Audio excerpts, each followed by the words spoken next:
হরে কৃষ্ণ। আজকে হলো নরসিংহা চতুর্দশী। তো আমি প্রথমেই এখানে তুলসীর মালা গেঁথে নেব। তো ভগবানকে যত সম্ভব তত তুলসী পাতা নিবেদন করা ভালো বলে বলা হয়েছে। তো তুলসীকে কিন্তু কখনো সুতো দিয়ে গাঁথতে নেই, তাই জন্য এইভাবে গেঁথে নিতে হয়। সেটা তোমাদের সাথে শেয়ার করছি, দেখতে থাকো। এবং আমি নরসিংহা দেবের সংকল্প মন্ত্র, পূজা মন্ত্র সব কিছুই অলরেডি ভিডিও দিয়েছি, তোমরা চাইলে দেখে নিতে পারো।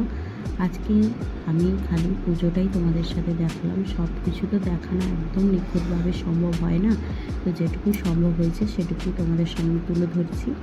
তো ভিডিওটি দেখতে থাকো।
তো আমি এখানে মালা গেঁথে নিয়েছি। আর তোমাদের কাছে যাদের কাছে চিত্রপট আছে তারা চিত্রপটে পুজো করো, আর যাদের কাছে বিগ্রহ আছে তারা বিগ্রহকে পুজো করো। আমার কাছে যেহেতু চিত্রপট আছে, তাই আমি একটা বড় দেখে একটা রুমাল পেতে নিয়েছি আসন হিসেবে। তারপরে আমি একটা ছোট্ট লাল আসন পেতে নিয়েছি, কারণ এত বড় আসন আমার কাছে নেই। তো এবার আমি পঞ্চামৃত তৈরি করে নেব। পঞ্চামৃত তৈরি করতে কী কী লাগে সেটা তো সকলেই জানো। দুধ, দই, ঘি, মধু, শর্করা। তো এবার বলে দিলাম। তো আমি এখানে বানিয়ে নিয়েছি পঞ্চামৃত।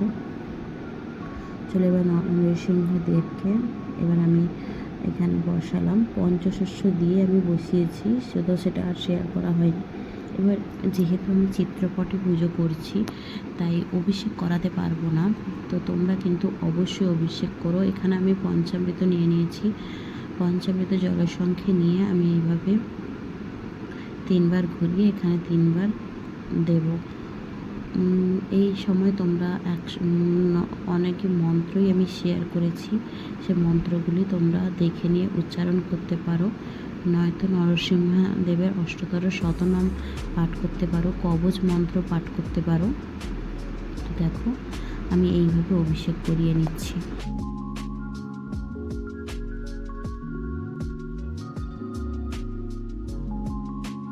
তো এইভাবে অভিষেক করানোর পরে আমি একটা রুমালের মধ্যে এবার নিয়ে নেব গোলাপ জল এবং অগরু এবং গঙ্গা জল দিয়ে চিত্রপটটিকে ভালো করে আমি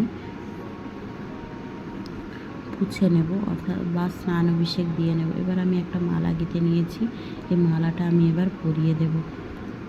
এরপর আমি একটা যে তুলসীর মালাটা গেঁথেছিলাম সেটা নিবেদন করে দেবো। তোমরা যত সংখ্যক পারো তত সংখ্যক তুলসীপত্র নিবেদন করো। এবার আমি চন্দনের তিলক, অষ্টগন্ধার তিলক এবং গোপীচন্দনের তিলক, আমার কাছে যে যে চন্দন ছিল সবগুলোই আমি আলাদা আলাদা করে গুলে নিয়েছি।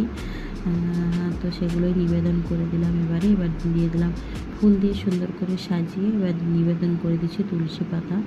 ওম নরসিংহায় নমঃ আমি অষ্টতর শতনাম পাঠ করে এখানে আমি তুলসী পাতা নিবেদন করেছিলাম। তো তোমরা চাইলে অষ্টতর শতনামও নরসিংহদেবের পাঠ করতে পারো। সকলকে চন্দনের তিলক এবং সিঁদুরের ফোঁটা দিয়ে দিয়েছি। এবার আমি ভোগ নিবেদন করব। এর মাঝখানেও অনেক কিছু যেটা তোমাদের সামনে তুলে ধরিনি সেগুলোও আছে। তো আমি যেটুকু সম্ভব সেটুকু তুলে ধরার চেষ্টা করেছি বন্ধুরা। তো আমি এখানে ভগবানের সবথেকে প্রিয় পানকম প্রস্তুত করেছি। পানকমের রেসিপি আমার চ্যানেলে দিয়ে দিয়েছি।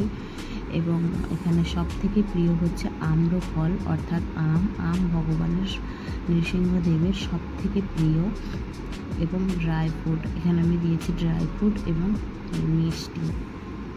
এই দিয়ে ভগবানকে আমি ভোগ নিবেদন করেছি। তোমরা অবশ্যই ভগবানকে পানকম, ড্রাই ফ্রুট আর আম্রফল অর্থাৎ আম অবশ্যই নিবেদন করো।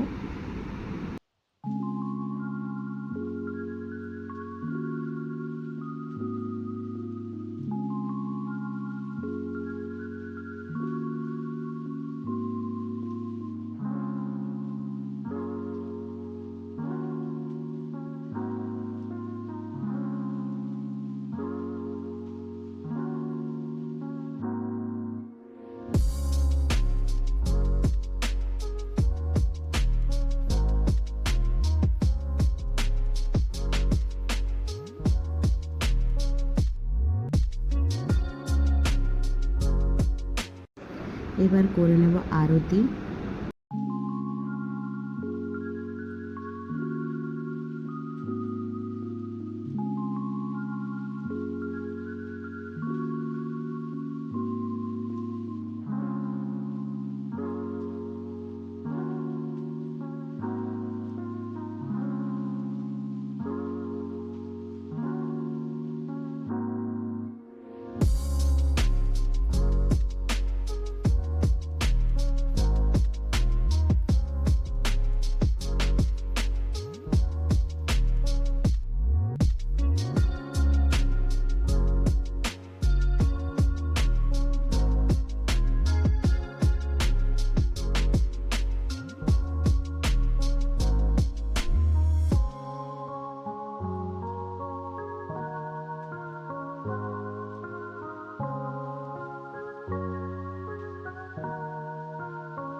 আমার ভোগ নিবেদন করা এবং আরতি করা হয়ে গেছে। সকলে ভোগ দর্শন করে নাও। ভোগ দর্শন করলে দুর্ভোগ কাটে।